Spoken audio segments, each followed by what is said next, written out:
Excellencies, members of parliament, ladies and gentlemen, welcome. Good afternoon. This is a wonderful moment for the German Council on Foreign Relations. Welcome to this relaunch of its Europe Center. My name is Thomas Kleine-Brockhoff. I'm the director here. It's, as I said, a wonderful moment. Thank you for coming, and thank you to all of those who were even a little bit early because there was a time change, and we apologize to all who have been sitting in this room for a while now. Now, the European Union has been an amazingly stable construct over the last decades, even when we had moments when we said this or that European country is in crisis. Sometimes we felt the whole European Union is in crisis, but compare that to the moment that we find ourselves in today, when some of the key assumptions including about our security for Europe are no longer valid. We had assumed that the United States would be our benign big partner and would never act as a rival against us. That was until the second Trump administration came along, but that's of course not all of the set of foreign policy challenges that the EU faces. Effective strategy to counter and address the Russian threat, our Chinese challenge in the Middle East were something of a bystander, I would say. And again, that's just the foreign policy piece of this. So when we're looking at the relaunch of this foreign policy organization's Europe Center, from an institutional perspective, one might say it's not a moment too early that we're launching this. And of course, this is because we want to be part of the inner European conversation on these and other issues that you will hear more of in the next few minutes. This, of course, is a proud moment and a moment of celebration for us. Now, the German Council is not a stranger to Europe, work on Europe. It is somehow in our institutional DNA. Even before this republic was founded in its Western segment, there was something called the Europe Archive. That was when there was no sovereignty, not even in West Germany. People couldn't do foreign policy, so they collected foreign policy, and they collected it in translation into the post-war European dream of integration and peace on the continent. And you can find even the index cards of the Europe Archive from the late 1940s, one floor down in our basement.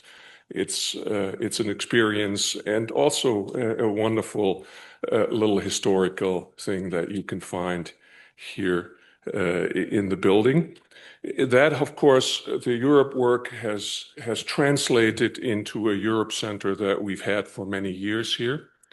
And then the Europe work never stopped here, but it migrated into other centers. We have expertise on all kinds of including bilateral issues, the Balkans, France and Germany Center, the Polish focus. So there was a lot of Europe work ongoing in this organization, just not combined in a Europe Center. And today is the day when we want to pull this work back together in a center. There's reason to be enormously thankful to a group of funders who make this work possible for us, and I want to name them on this occasion: the Alfred Landecker Foundation, Catalyze Europe, die Alfred Freier von Oppenheim Stiftung, Salman Oppenheim Stiftung und die Harald und Gertrud Kühn Stiftung. And the latter triumvirate of foundations has been with us in the support of this work for a long time. And they are with us again, and they are today represented by Christopher von Oppenheim, whom I've seen, and Victoria Scheibler, who I've not seen yet, to whom I would like to express my gratitude for the trust and the perseverance on this issue.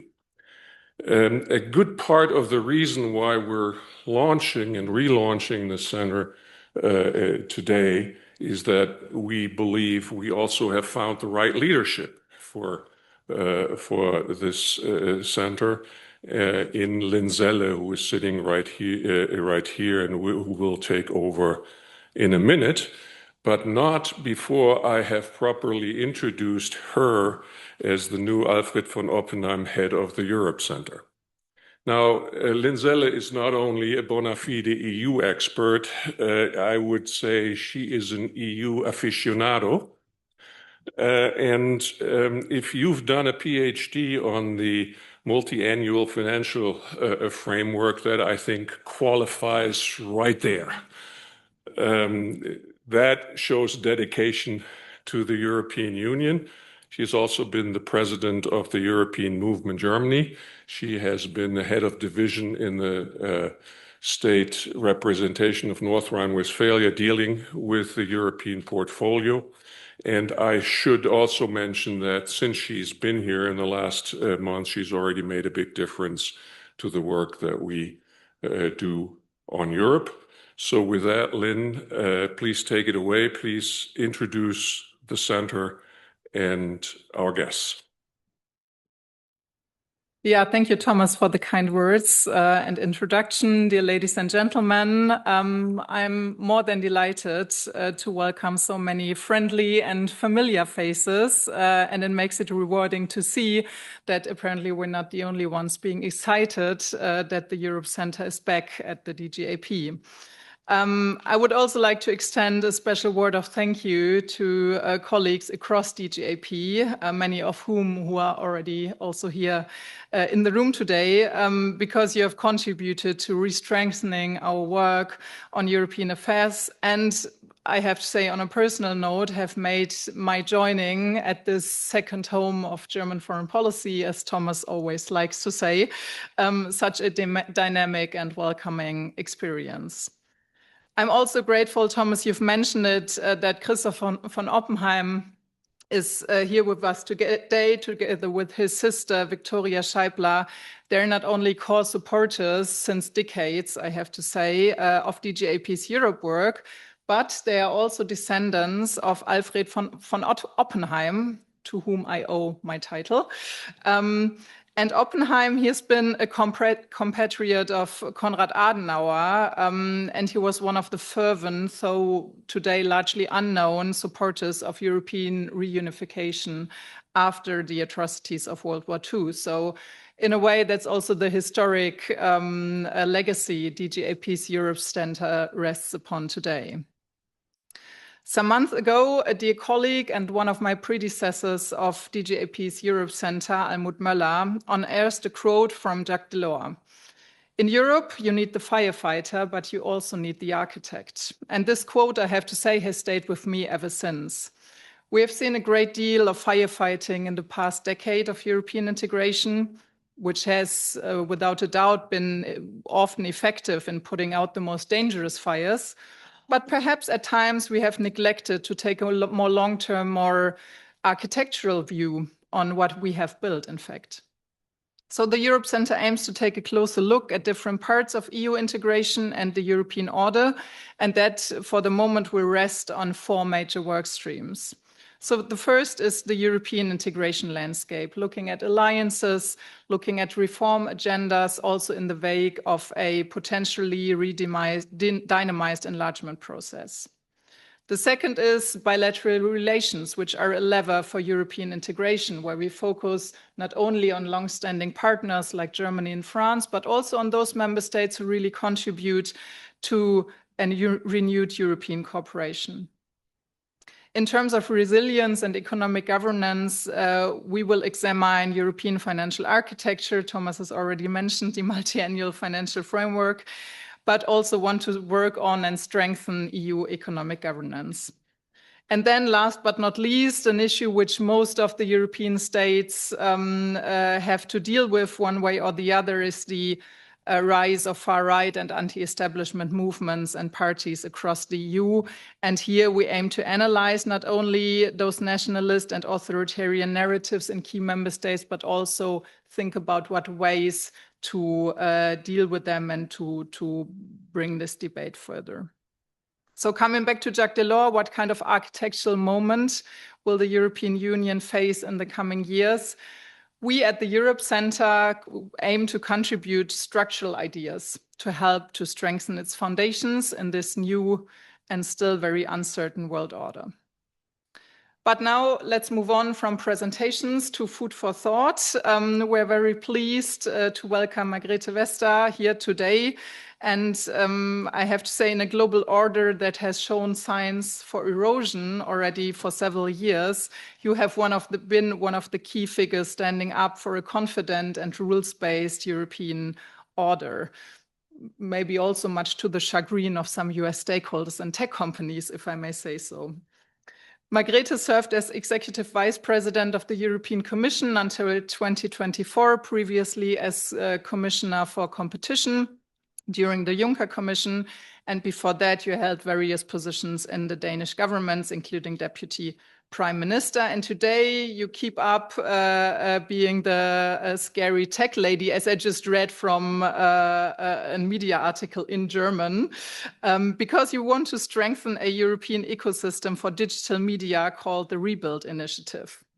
So Margrethe, you will begin with the keynote and we will then discuss it with the stellar panel. So thanks Isabel Hoffmann, Sebastian, Josef Janning for being with us today. From you later. So now, Margrethe, floor is yours. Well, thank you very much. It's an honor and a pleasure to be here. And whenever Germany takes more interest in Europe, it's a good thing. That needs to be supported. In order to get us started, and I know there are discussions about Deutsche Bahn, I want to take you back to a train ride in the very early 90s. I had been working EU in my party and had organized a study trip to Brussels. And we were going to Brussels in one of those old trains. You know, you had these 6-person compartments. There would be smoking compartments further down the corridor. And we were there, we didn't know each other beforehand. But we spent the time reading out loud to one another one of the books that one had bought, actually, City of Glass by Paul Auster. And what we got when we got back was not only information about how Brussels worked at the time, it was friendship. When we won at the European General Court, the Apple tax case, that was not only 14 billion plus that was to be returned to the Irish state budget, that was also a sense of justice and fairness. And when the Paris Agreement was signed and the entire planet had come to Europe, it was very much due to the efforts of the European Commission and the European democracy that we actually made that agreement, which was essential to create that global public good that fighting climate change is. And that, for me, is very much what Europe is. It is friendship, it is justice, it's fairness, and it's being part of not only a European, but a global community. And the interesting thing is that the magic of the European democracy didn't come from harmony. It came out of destruction. It came out of chaos. And the wisdom that they held at the time was that we want to build a union that is built on the rule of law. That is the essential. And we have developed it not through harmony and intellectual discussions, but through conflict and crisis. Because our European community was never made to manage crises. It was meant to keep peace. And you see that in all the discussions and all the interactions, because it's meant to bring integration. It's meant to be slow for everybody to have a chance to take part. So when we criticize it now for not being fast enough, for not having unified enough, for not playing the full role in a global geopolitical situation where European foreign policy would be very much needed, that is really unfair, because it's by construction we made the Europe as it is, because we never wanted a strong center. We have had enough of this. And the problem is that we're in a mess. It's not a new mess. Even before Trump won, it was clear that the UN did not deliver what it was supposed to deliver. It was not the trusted peacekeeper around the planet. WTO, for any practical reasons, did not work. And there was a lot of legitimate criticism from what we call the Global South, a bit misleading in my view, but that's another discussion, that the so-called order was not legitimate because it was created by very few countries in a completely different age, and it did not represent our planet. But it was a stable mess. It was a stable disorder. Then came Trump 2, poured in steroids. Now we have a wild, unstable disorder. We have the war on Ukraine. We have the situation in Gaza. We have the Iran war. And we have realized in Europe that we have real enemies. There are actors out there who are actively trying to destroy us. And actually, we have given them some of the weapons themselves, because we have created these dependencies that can be weaponized against us.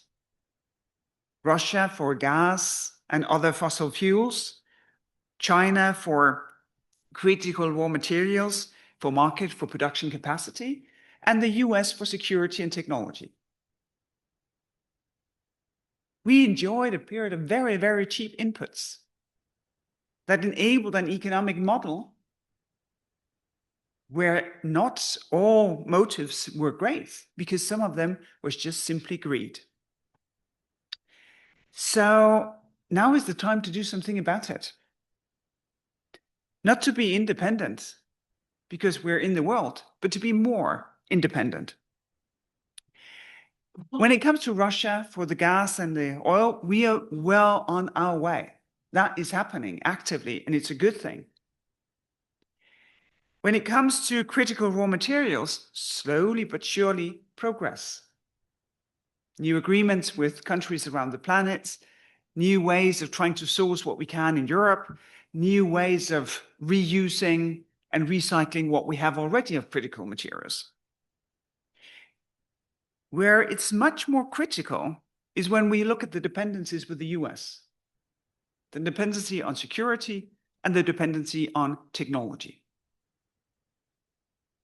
So absolutely essential that we move forward and figure out how can Europe be a much stronger defense player. And it's not done with decreasing budgets. It also needs to be followed by an increased understanding of the threat that we're faced with.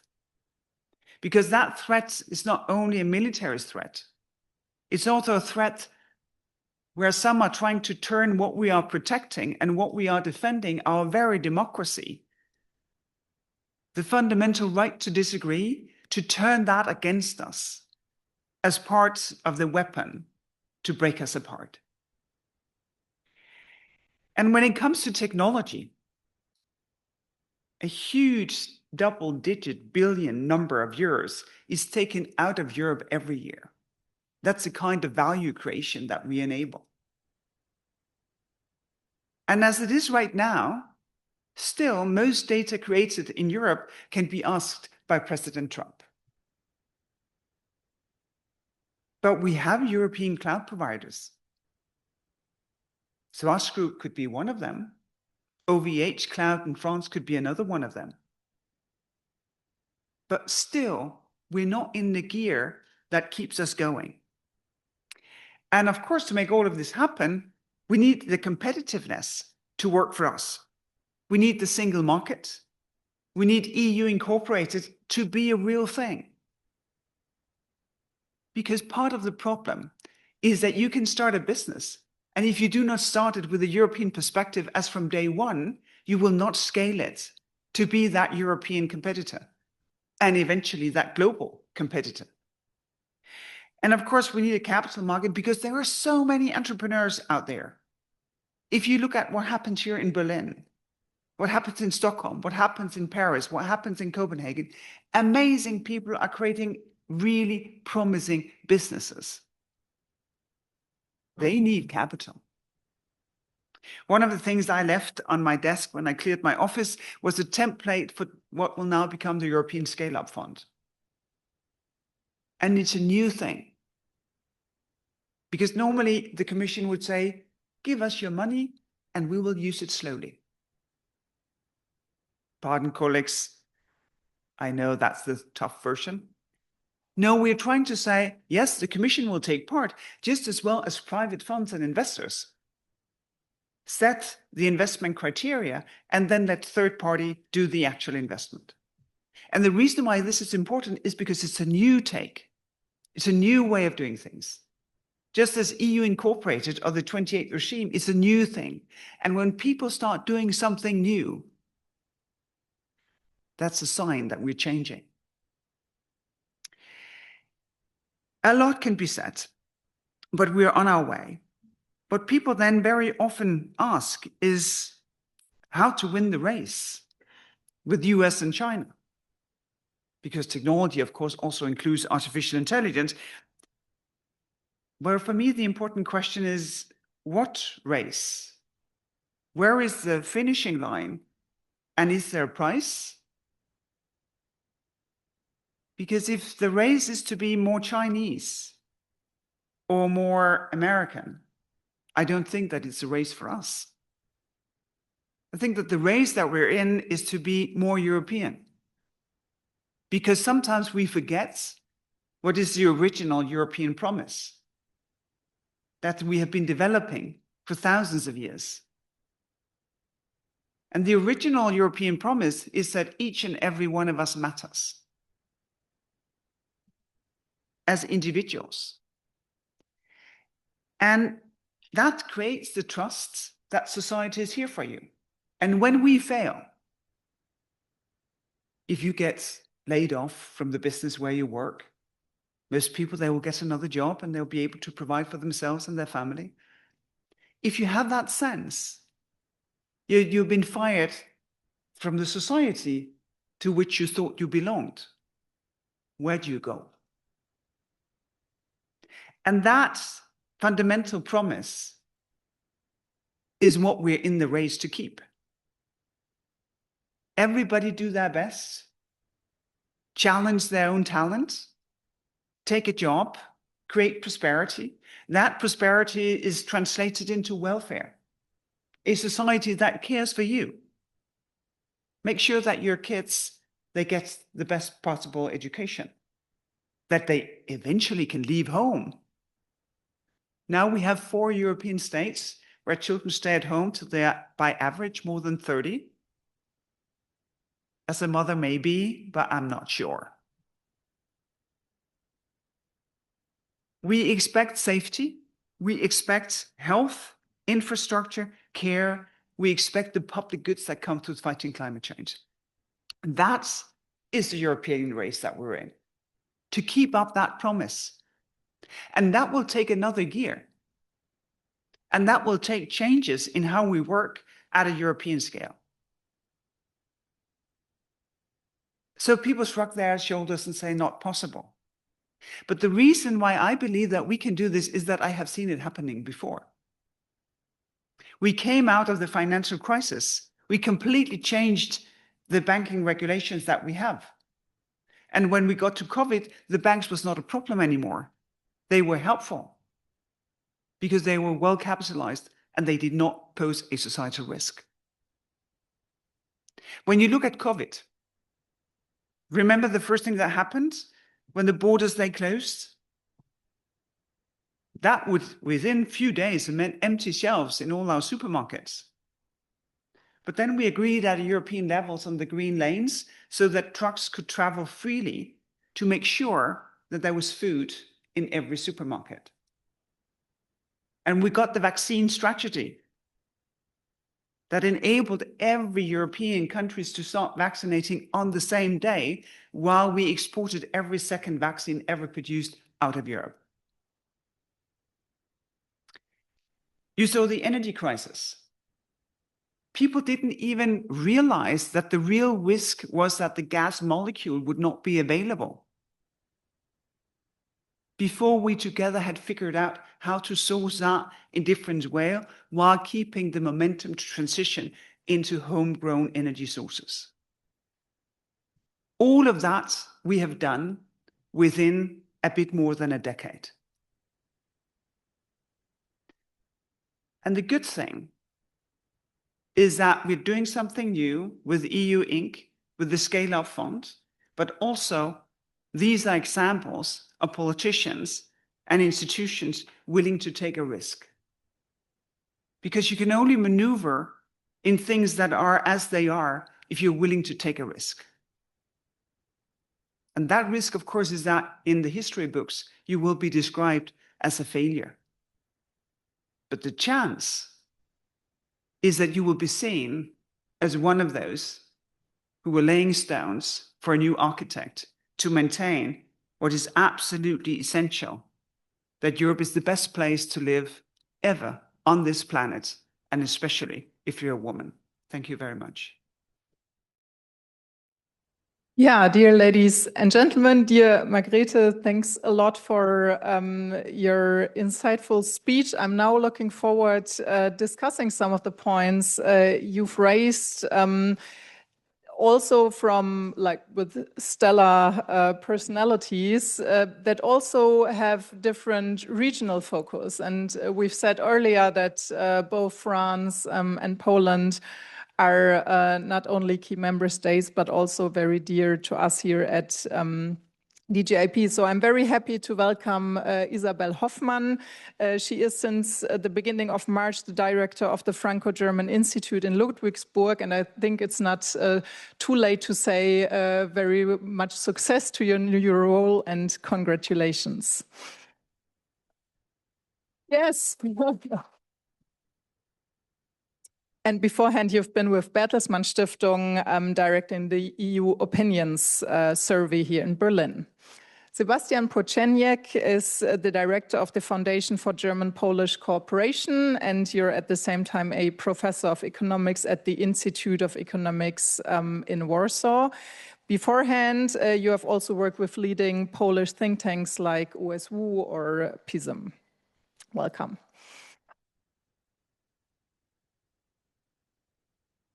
And Josef Janning, no stranger to these rooms, is a very dear colleague as Senior Associate Fellow of DGAP's Europe Center. And before that, you've held many leading positions in the think tank world, amongst other, the European Policy Center, European Council on Foreign Relations, and the CAP in Munich.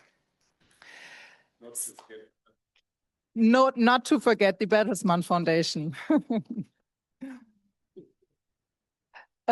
I would like to start, Margrethe, with a follow-up on your speech. And I think it became very clear that you're a fervent supporter of the European Union having the capacity to shape what is in front of us and to shape the European order. And nowadays, when here in Berlin, but also in Brussels, you hear a lot about well, the European Union has been regulating too much, and the Brussels effect, so the effect that through regulation the European Union is changing also the world in a way that's dead, that never existed. So you mentioned banking union, energy crisis. Is the Brussels effect over? Has it ever existed? What's your take on that?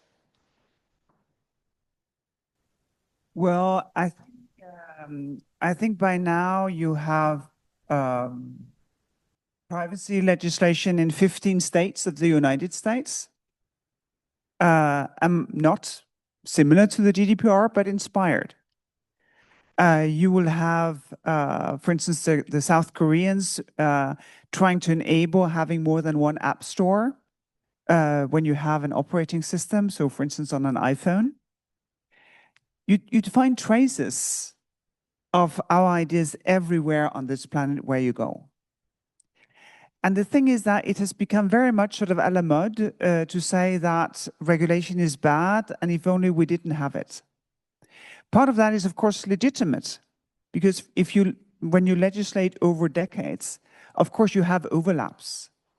You have things that were not made digitally ready. You have wordings that seemingly are the same, but there are small differences, and that creates a lot of work for lawyers, while the rest of us thinks that it's the same. So, of course, there is room to say, well, we can simplify. But one of the reasons why it's so visible that what our European democracy delivers would be laws is that there's no finance policy. Only for some is there a monetary policy. On very few days would there be a foreign policy, because they need unanimity, and this never happens in anything that is important, only recently once. So on the core of what a state presents to its citizens, Europe doesn't. So of course what you see is what you get, which is new laws. And I have heard so many people say, no, we cannot do that because of regulation. And then when the colleagues in Brussels, they say, well, we're changing it, they say, well, then we can do nothing because of the uncertainty of the regulation. And I'm afraid it has become very much a speaking point. With, of course, recognizing that part of it is absolutely fair, but when it becomes a speaking point, it becomes also an excuse for not moving forward. And countries take that very differently. Look at Poland. They have had growth for all consecutive years where they have been a member of the European Union. And maybe taking this debate, Isabel, taking risks and also risks and public risks in striving for more rules, and but at the same time, we've heard it before, the European Union needs stronger defense. We have to work on our internal market competitiveness. I might start with your past role at Bertelsmann Foundation. You headed, as I said, the EU Opinions poll. Do you see that also the public perception changed in the wake of this new geopolitical order and the new enemies that the European Union has? Well, public opinion is a weird beast, right? But there's certain consistencies that might not always be aligned at first sight, but at second sight always makes sense. So I think first and foremost, the majority of Europeans would like the EU to work, to be functional and to be productive. And when you ask them about any big policy questions out there that they are concerned by, so it's most of the time la crise du jour that we then kind of focus on, they are very consistent in hoping that the EU will deliver, because there's one thing they're also certain when it comes to the big challenges that we are facing globally these days, that their countries by themselves cannot solve them. And there's a huge difference to the US. We eventually did polling in the US and in the EU at the same time. And one of the questions actually was, so do you think your country by itself is able to solve the security crisis, the climate crisis, digital challenges, etc.? We asked them in different questions.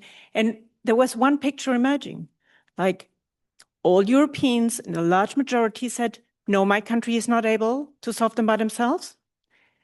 The Americans, inverse, right? And there's a certain realism to that, I suppose. But it also brings us back to, okay, what's the next larger community to solve these issues? And that obviously for Europeans, for EU Europeans, I maybe need to say, it is the European Union. That is not to say that they expect miracles. And here comes maybe the little bit somber point, then, because when you ask them, so do you, like in the near future, do you think it'll deliver? Then they become much more prudent. Let's put it like that. And this is why I said it's a little bit of a weird beast, right? There is a high expectation, but then there is also a lot of skepticism when it comes to what's actually going to happen on the ground. And I think there's a gap in a certain way that's also normal. And I think for politics, it's very important to keep that in mind and to make sure that this gap does not widen too much, actually. Yeah, so taking up the question, will they deliver? And for a follow-up, Isabelle, and bringing in the French perspective and debate. So we just had the French regional elections, which for those of you understanding Kölsch can be summarized by it had noch immer J, so it always went out fine. But actually looking at what is ahead until the presidential elections, what risk is President Macron being able to take on the EU level? And we discussed about the European order, European sovereignty. Is there any chance that he will be able to move forward in the next month and his remaining presidency? Yeah, well, the results we got an extremely mixed bag, and I think it's not our subject today to talk about that. But two things. First of all, of course, it was the kickoff for the post-Macron era. So we are now in the run-up to, what's going to happen after the elections. First part of the answer. Second part of the answer, and I'm speaking under with the support of many French experts here in the room. That does not mean that the presidency of France is incapable of action.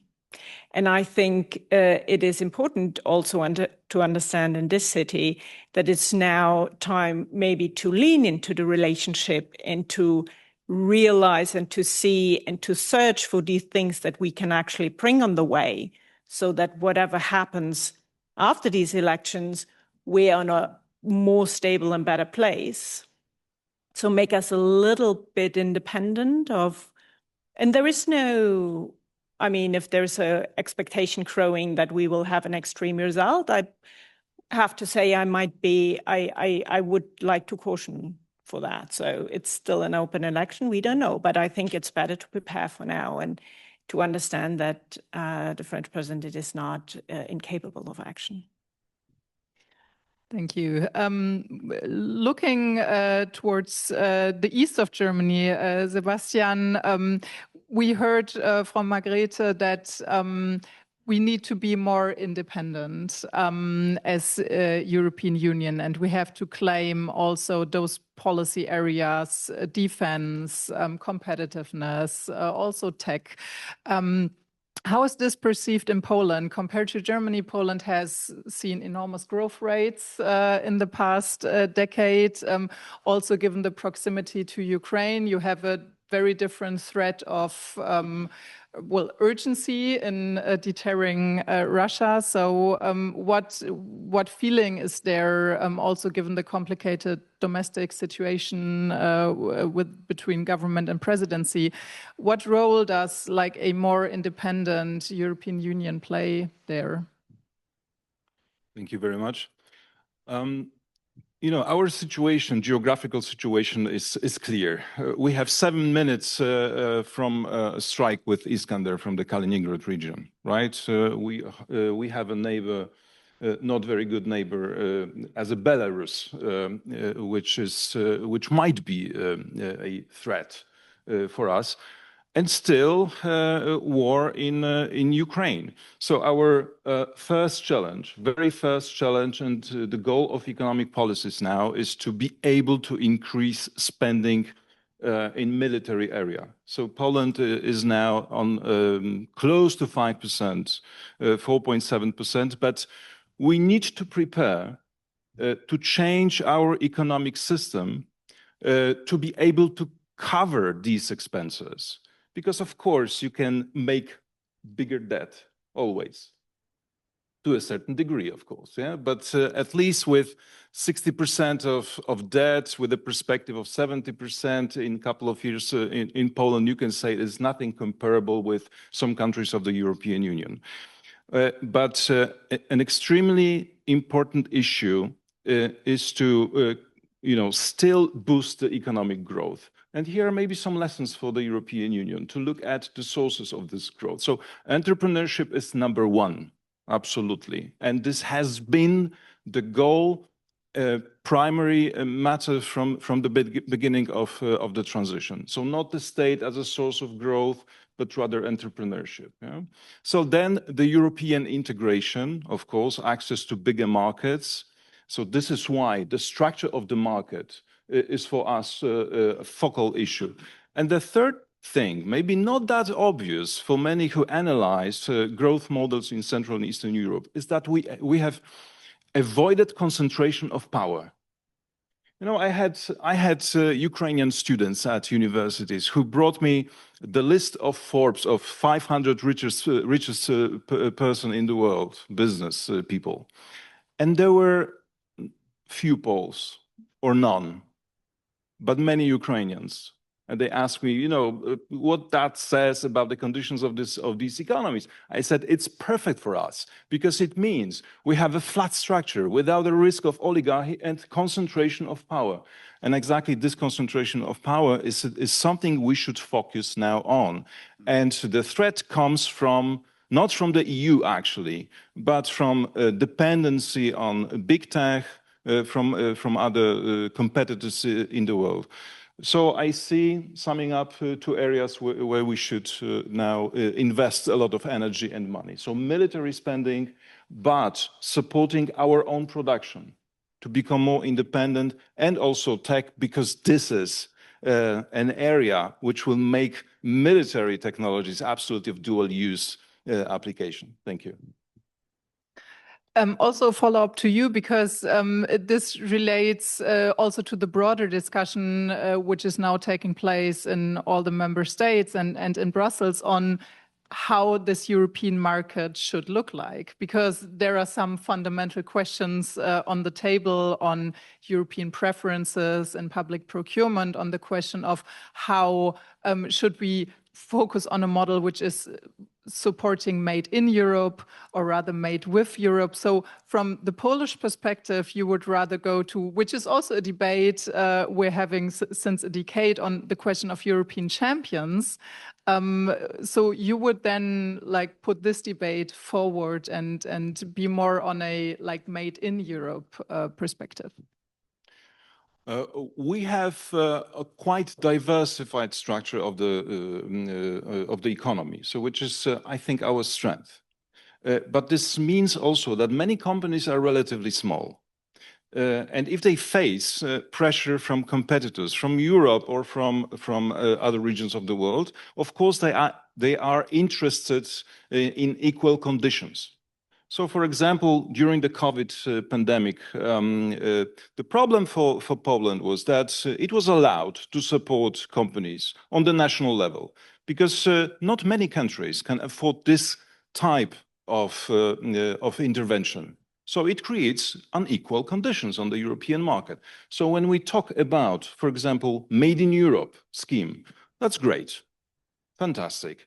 But what does it mean in practice? Does it mean that some industries will be able to defend themselves not only against, say, Chinese competitors, which are not fair, to be honest, but also to apply that on the European level? So I think this is absolutely important.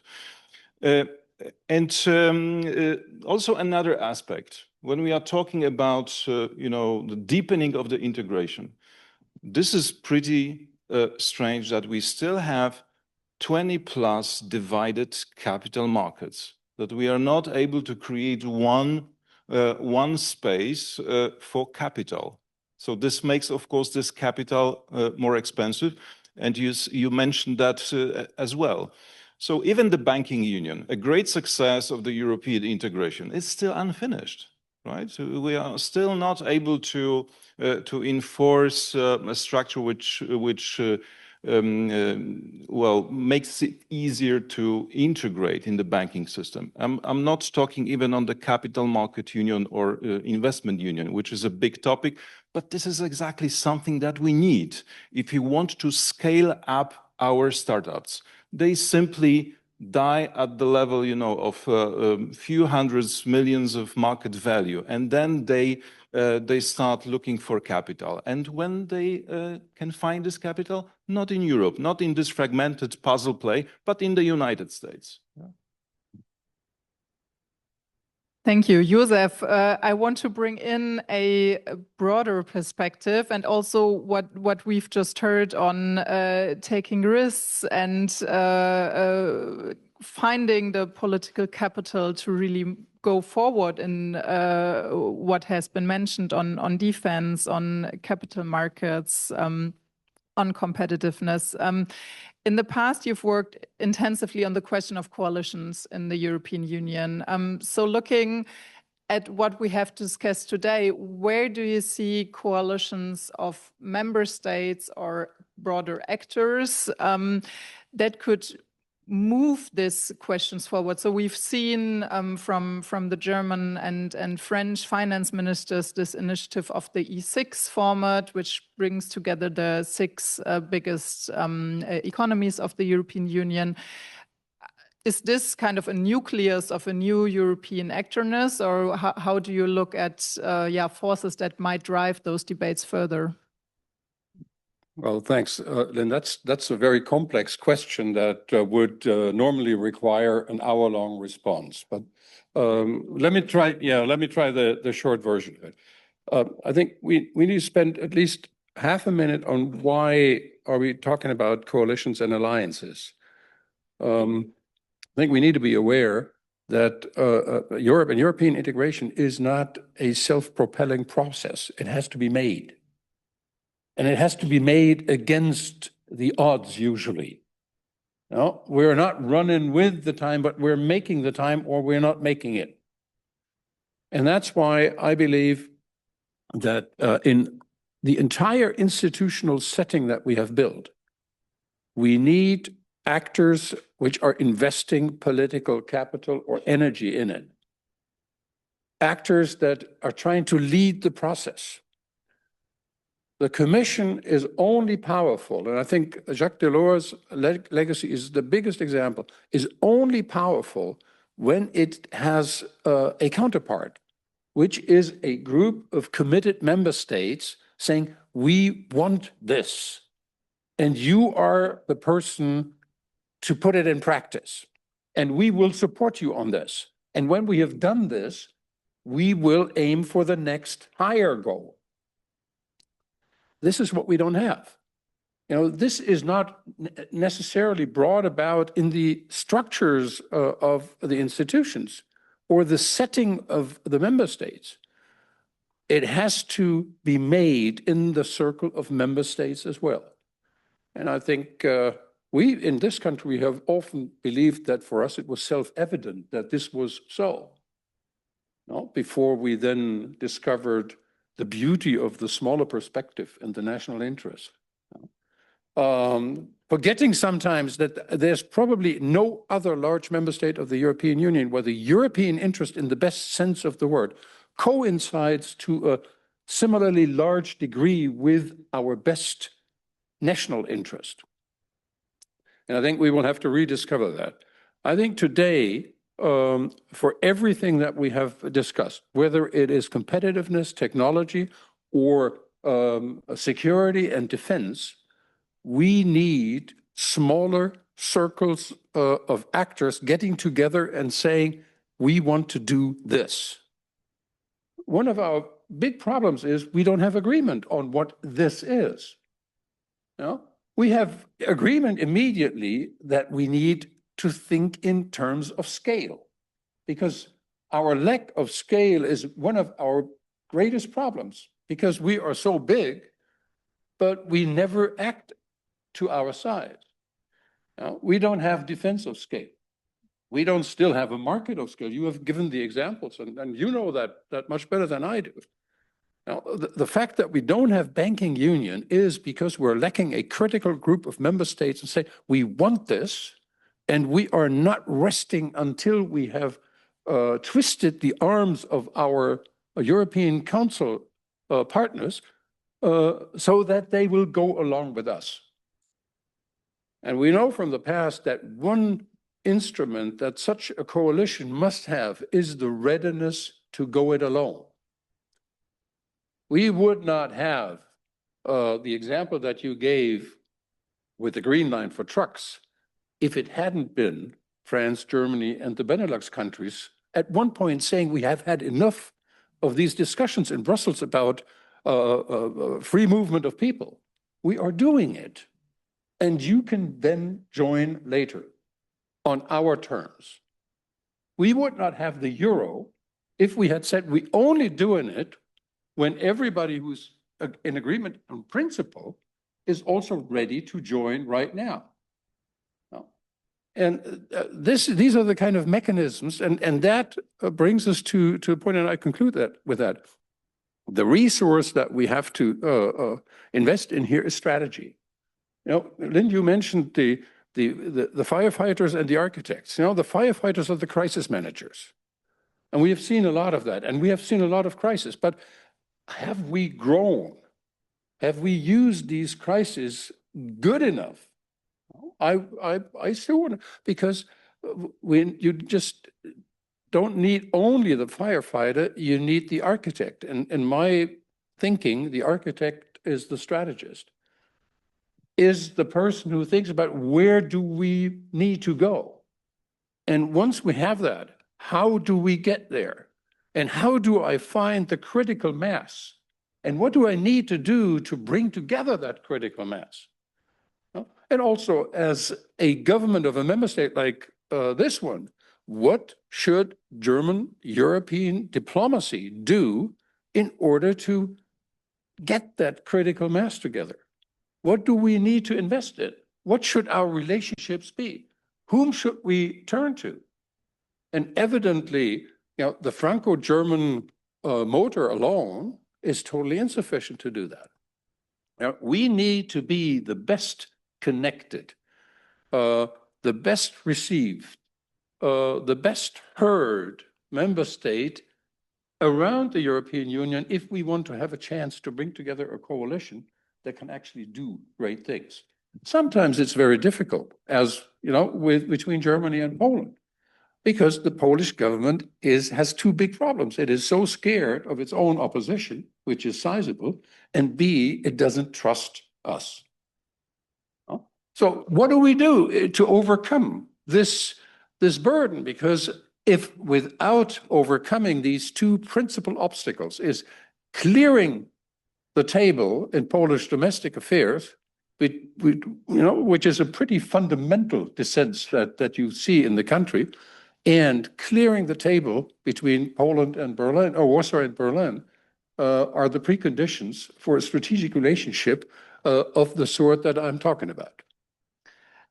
I'm very tempted to give this back to Margrethe with the question. We've now heard the And the fact that we're here in Berlin, we're at the German Council on Foreign Relations, also given like your work in Brussels until 2024, how is your perception of Germany at that time? How do you look at, or what would be your expectations from Germany in this field, in coalition building, in being like the spider in a web, as if I paraphrase what Josef said? So I got my real understanding of, or Bildung, of how Germany acts when I became the Minister of Economics and Interior in the Danish government 2011. We were going to have the presidency in spring 2012, so we need to have a really steep learning curve. So on the second day of that government, when my colleagues, they were opening the parliament, I was in my first ECOFIN meeting. And I was introduced to Wolfgang Schäuble. And I got to know him, and one of the things that was constitutional was that he was always helpful, with no exception. With no exception, if there was a small country who had an issue, he would listen and he would help. Because he thought of that as, you know, that is German interest. That is to make sure that things are working, because our interests are European interests. So that is how I always have seen Germany. I have worked with many German ministers, for instance, when it comes to state aid. And that is much easier when there is one German government and not three at the same time. But the thing is that that role is so much weaker today than it was 10 years ago and 15 years ago. And in my experience and the examples that I mentioned, exactly as your numbers show it, people know that your state can only deliver to you when they have a European solution to enable them. And that is, of course, the paradox of today, where you have that extreme domestic focus, as if you could solve it by just focusing domestically. But you cannot deliver domestically if you do not have a European solution. You will not get the economic dynamism if we do not get that true single market, also in services, also in digital, in technology, everything. You will not have that internal dynamism if you do not get that capital market to work. And we would have a full functioning capital market if Germany, France, the Netherlands, and the Nordics decided we will go first. That could be made to work, and then the rest would come. And that would go for a number of these issues. And the risk is, and this is why this risk-taking is absolutely essential, is that when Trump says that his favorite word is tariff, sometimes it feels like the European favorite word is sub-optimization. Can we find a second best solution? If we look closely enough, because we'll take it. Because that combination of risk and being willing to take a leap of faith is what is needed in order to get that capital market to work, in order to get all those other mechanisms to work.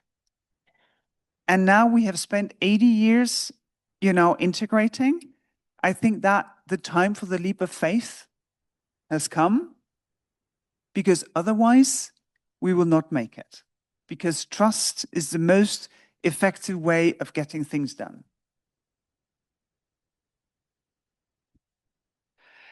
I'm looking around the room because I'd be delighted to take some questions. So in case there are any, please do raise your hands. Otherwise, I could continue here on the panel. But yeah, Alisa, Milan.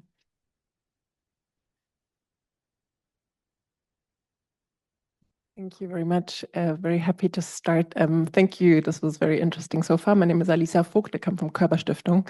And Ms. Vestager, One question for you on what you said earlier. I like the many images you used in your keynote, one of them being the different races and what race it is about.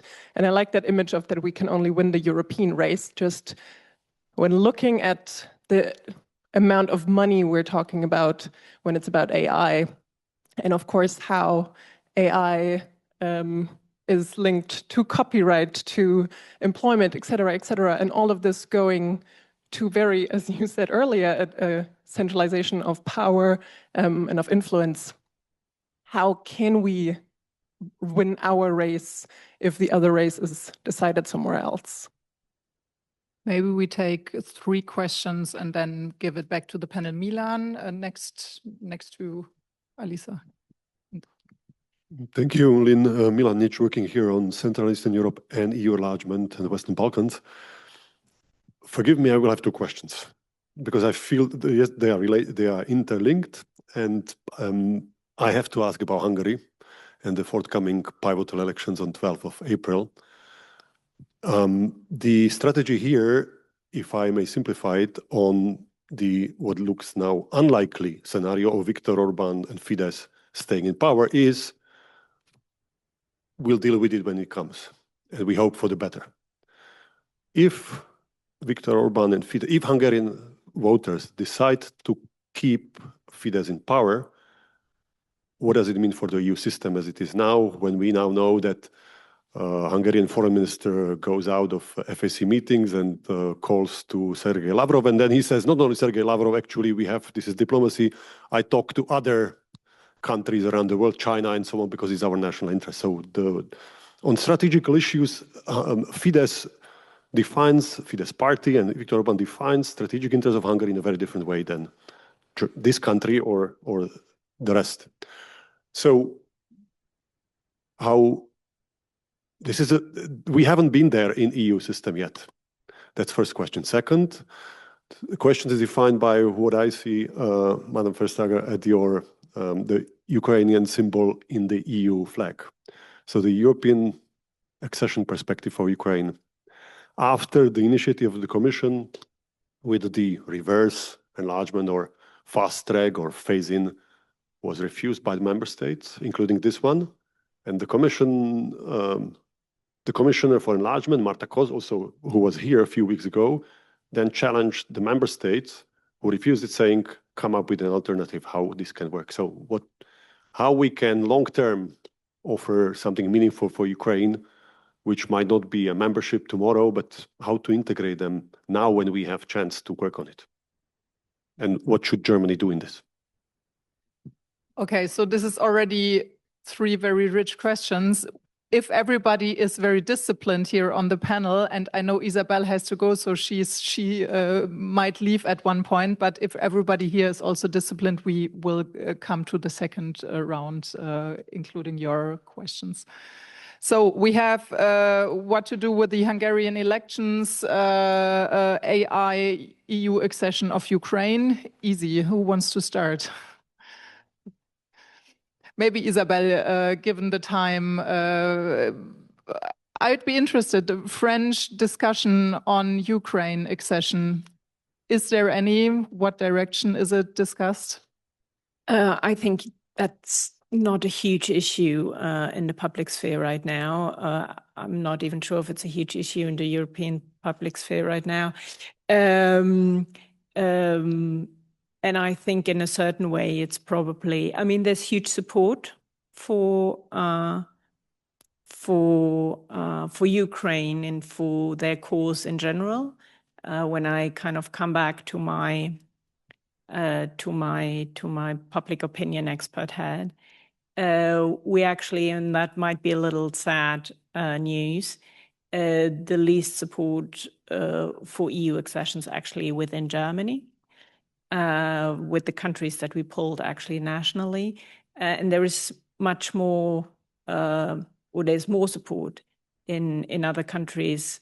France is an example. If you ask people, so do you think Ukraine should be part of the European Union? Obviously, there's a huge room of technical issues that are behind that. These are not addressed. it's a general a question, and it's a general state of where the emotional support actually of the public is. And it seems to be, and that's maybe my last remark, as I always said, somebody's doing a good job in Germany. So I think that's a whole nother debate, but where this actually come from, who drive this kind of support going down, should be a question that is actually looked at more closely. I would look to Sebastian on both Ukraine accession and also Hungary. Okay, thank you. I will start with Ukraine, because to be honest, I'm a little bit skeptical about this discussion about enlargement perspective. We are not there. We have a war, and this is the main challenge.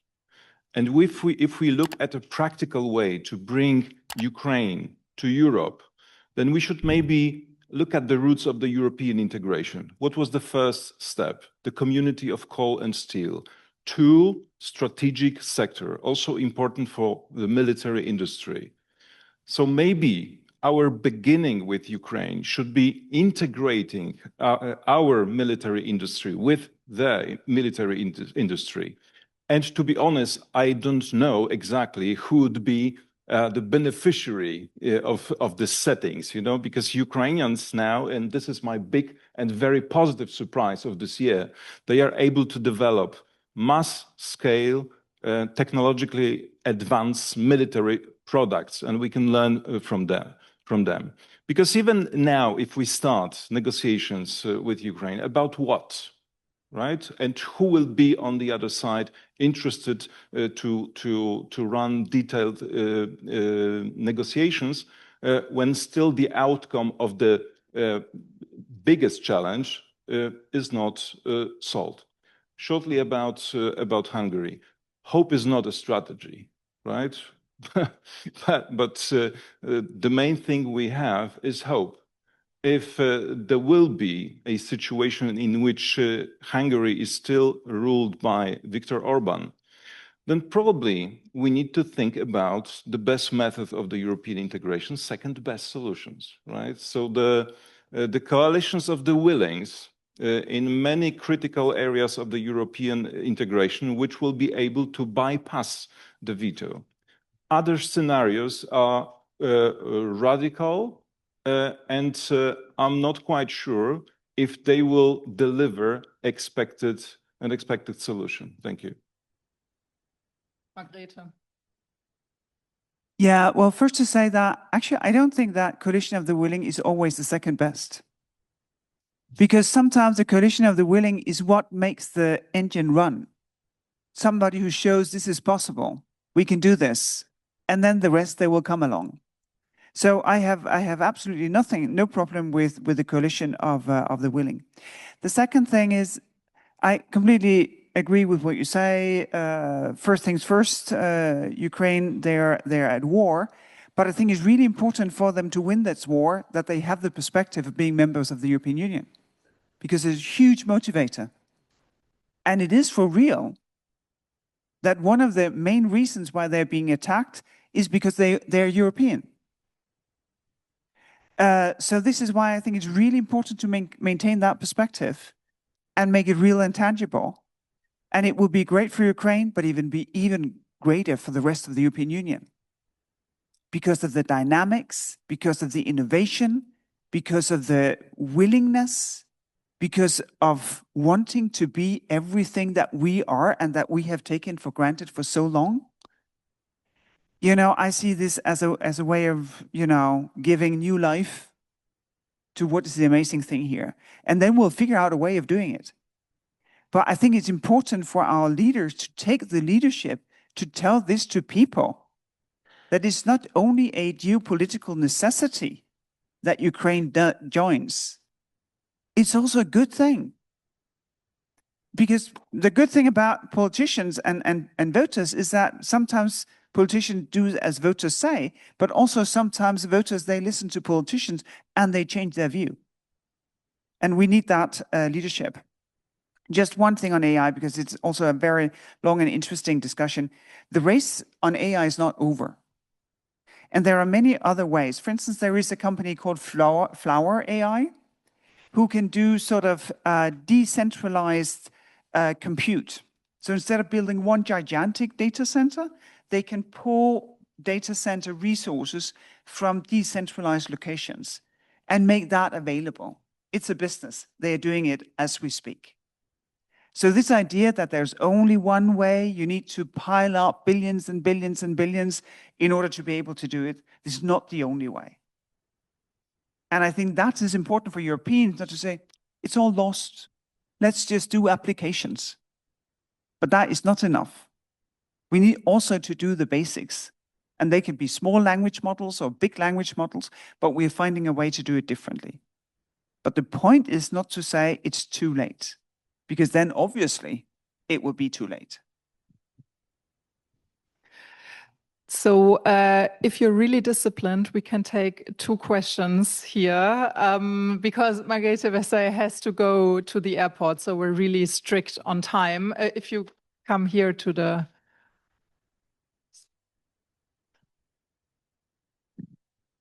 Thank you very much. I will do it very short. It's about protectionism, which we are facing right now.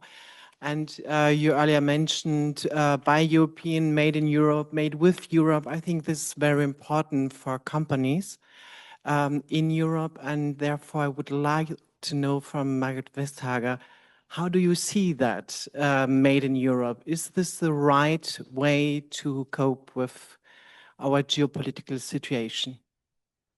Ambassador. Thank you. And we would like to add then, make with Europe would be a Swedish preference. Thank you to all of you. And in order not to comment, that's also always very dangerous.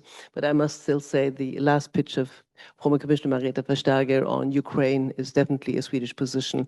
And therefore, of course, I heard what you said, the European experience, going to the coal and steel union, and then slowly building up the community and the union. Don't forget, 49, you had NATO. So the security for basically all European countries was taken care of by the Americans and by NATO and the alliance. And as you said, Ukraine is in a totally different situation. Swedish positions, by the way, being positive to Ukrainian EU membership and NATO membership. We're the last comers at NATO.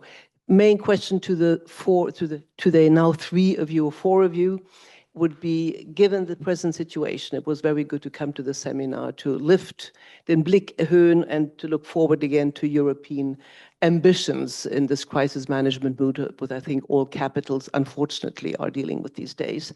What would your 3 main priorities for European looking forward? What would you sort of, from the bottom of your heart, be taking the realities into account? Thank you. Super. So we have first the question made in Europe, made with Europe to Margrethe, and then we can just 3 words, which is a perfect end of this relaunch. But yeah, go ahead. I find it to be a very difficult question because on the one hand side, competition really drives progress forward, enables businesses to scale. At the same time, if that competition is unfair, they do not stand a chance. So this is the complex problem that we need to solve: how to prevent unfair competition, not to enable European businesses to have a fair chance at the marketplace. When we prepared the foreign subsidies regulation, we were asking in capitals, because we would want to integrate public procurement.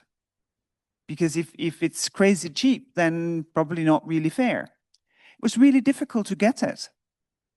Because a lot of capitals, they were really happy with cheap. Maybe that some foreign taxpayer, they were chipping in order for some businesses to give a very cheap offer, so what? They didn't think about how unfair that was to European businesses who had to pay their taxes, to pay the interest of their loans, to have fair working conditions for their workers. We got it in the end, but it was really telling that there was not the full willingness to have fair competition, because then you would have to strain the public budget to pay the real price of what things actually cost. And my point would be that you always pay the real price. It's just that if it's very cheap, you just pay a security risk on top of things. And sometimes that security risk materializes. So I find it very difficult, but I find it's really important that we make much better use of the demand side. That European governments play a much more active role on the demand side for developing AI because they deliver so many different services. There's a lot to do in that, but just don't give Europeans this idea that we can just be on our own, by ourselves, make things happen is a very, very dangerous illusion. First, it's prohibitively expensive. Second, it's not doable. So this is why it's all about the balance.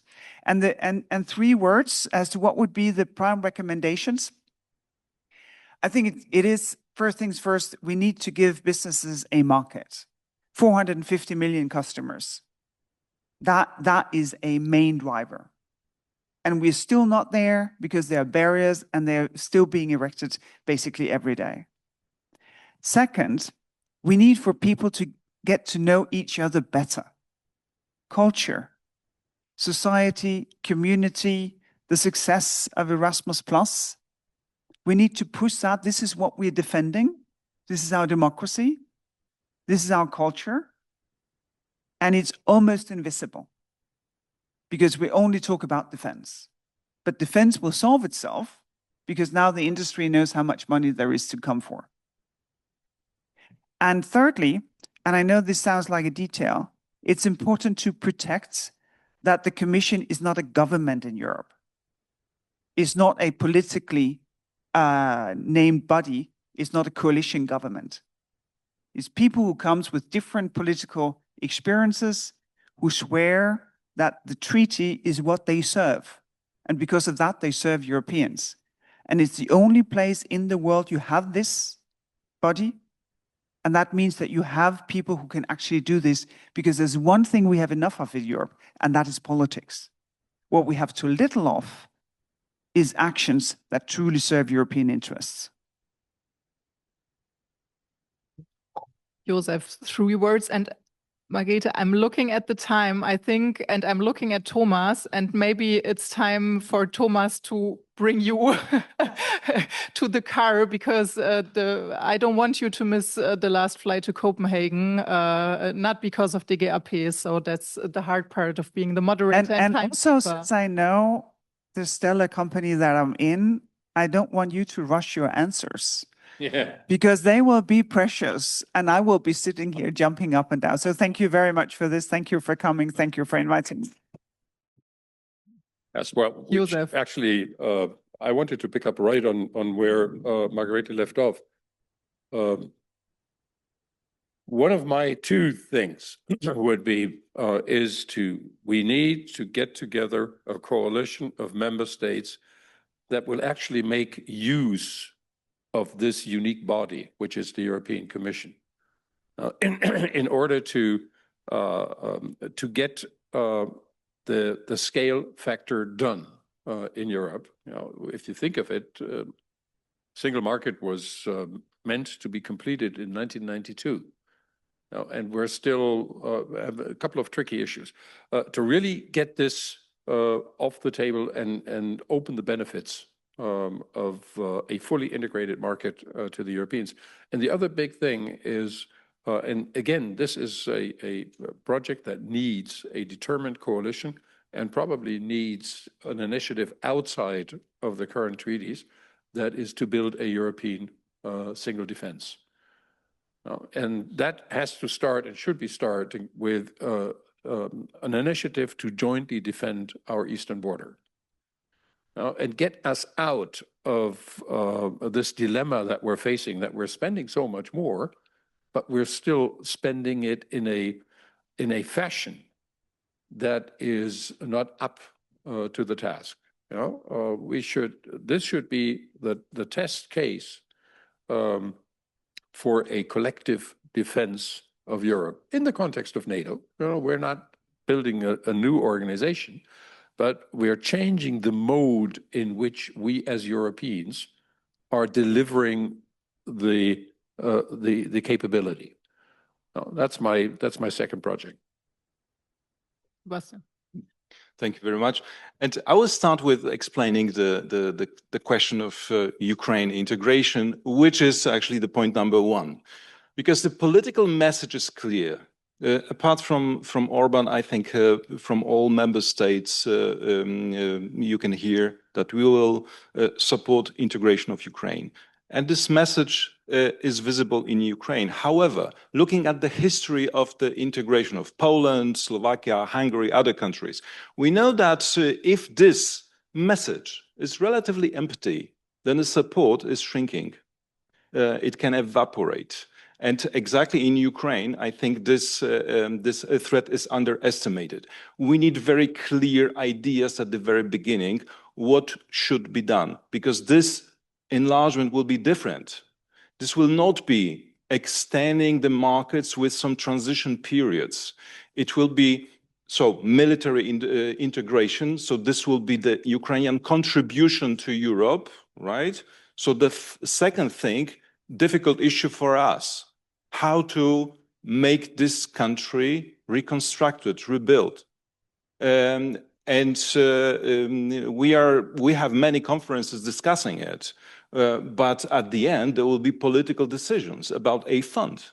Also, an additional question here is how will we encourage Ukrainians who are refugees now in Europe to return, to rebuild the country, to save their country, because the perspective is a failed state without this inflow of people. Maybe a kind of return fund for Ukrainians is something that should be on the table. So these are practical questions of this enlargement, much more important than a simple political message. Other 2 points. We haven't mentioned the global position of the European Union, but this is absolutely important. In this world, I'm not sure if it will be the Cold War 2.0 or a kind of struggle between China and the US, and we will join them or the others. Maybe it will be a kind of marketplace for global public goods. Huh? A kind of platform offering security, access to technologies. We should be prepared for this kind of the world and offer our solution, not being dependent on what is going on outside Europe, but offer an economic area with predictable rules. That's political fantasy of this or another leader will not change that. Yeah? So also alliance of middle powers. And also an alliance in which we offer certain values on health, education, how democracy should be designed. I think we maybe underestimate how many countries in the world would like to actually join this kind of loose structure, of course, at the beginning. But this could be our contribution to the global debate. And the last thing, Schleswig-Holstein and their ideas on how to make the public administration independent from big tech.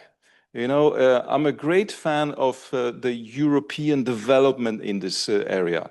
But, and despite all this pessimism in Germany, I'm convinced that exactly from Germany, there are many innovative ideas. So the Schleswig-Holstein decided to a very difficult process to finance and switch to independent solutions in managing public administration, away from the very expensive offer of big tech. And this should be praised, yeah? And this should be supported. I'm not sure, but this is also the difference. We should give up an idea of a perfect product. We should start moving. Whatever floats our boats, let's move on, Maybe this is something in our mentality that must be changed to also proceed with European integration. Thank you. Thank you so much. Also, looking at Schleswig-Holstein, from which I know from my previous role, it's working, and it saves the state. I think if I remember correctly, 15 million a year, which for a small yeah. So it's a financial and a geopolitical benefit. everybody, especially here on the panel, but everybody here in the room. Thank you so much for being here with us today to formally relaunching the Europe Center. Also, a big thanks to the Foundation for German-Polish Cooperation and the Foreign Office for supporting this event. And last but not least, such events, as you might all know, they're not a one-person thing. It's many people behind the scenes, preparing and supporting. So a great thank you to everybody, all the colleagues here who supported this event, especially Claudia Böhmer, who is not in the room because she's already preparing for what will come next, which is a small reception. You're all invited, and it's been great for you for being here. Thank you.